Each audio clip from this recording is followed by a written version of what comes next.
سورۃ الحق آیت نمبر 1 سے آیت نمبر 52۔ اعوذ باللہ من الشیطان الرجیم، بسم اللہ الرحمن الرحیم۔ ثابت ہونے والی، کیا ہے ثابت ہونے والی؟ اور آپ کو کس نے خبر دی ہے ثابت ہونے والی؟ سمود اور عاد نے اس تہلکہ خیز قیامت کو جھٹلایا، تو جو سمود تھے وہ انتہائی اونچی خوفناک آواز سے ہلاک کیے گئے، اور جو عاد تھے تو وہ یک تند و تیز بے قابو آندھی سے ہلاک ہوئے۔ اللہ نے اسے ان پر 7 راتیں اور 8 دن جڑ کاٹنے فنا کرنے کے لیے مسلط رکھا۔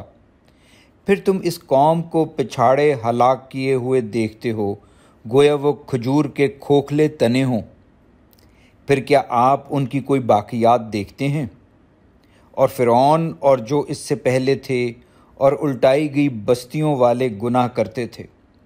پھر انہوں نے اپنے رب کے رسول کی نافرمانی کی تو اس رب نے انہیں نہایت سخت گرفت میں لے لیا۔ بے شک جب پانی میں طغیانی آئی تو ہم نے تمہیں بہتی ناؤ میں سوار کیا، تاکہ ہم تمہارے لیے اس فعل کو نصیحت بنا دیں اور تاکہ یاد رکھنے والے کان اسے یاد رکھیں۔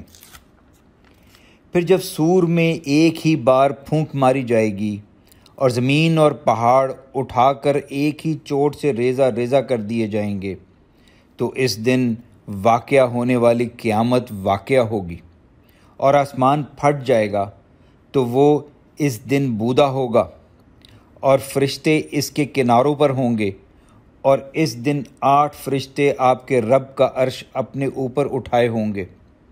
اس دن تمہاری پیشی ہوگی اور تمہارا کوئی راز خفیہ نہ رہے گا۔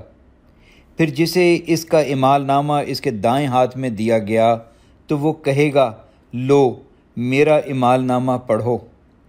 بے شک مجھے یقین تھا کہ مجھے اپنے حساب کو ملنا ہے، چنانچہ وہ پسندیدہ زندگی میں ہوگا، بہشت بری میں، اس کے پھل قریب جھکے ہوں گے۔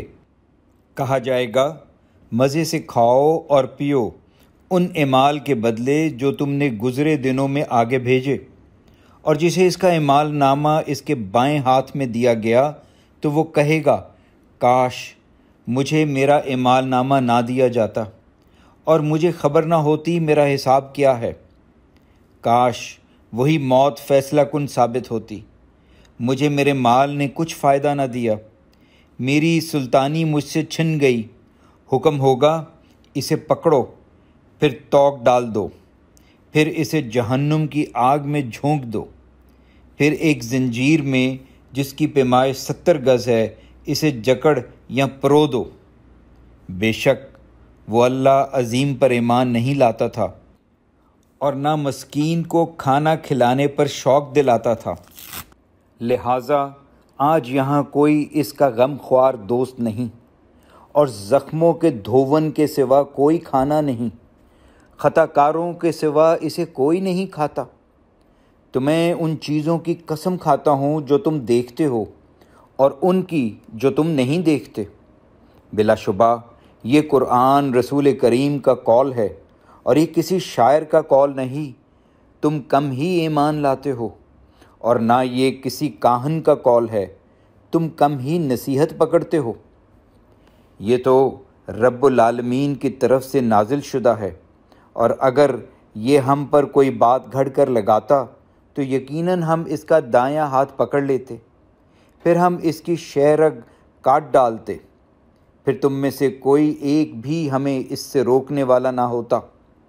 اور بلا شبہ یہ قرآن تو متقین کے لیے نصیحت ہے، اور یقیناً ہمیں علم ہے کہ تم میں سے بعض اس کی تکذیب کرتے ہیں، اور یقیناً وہ جھٹلانا کافروں کے لیے باعث حسرت ہے۔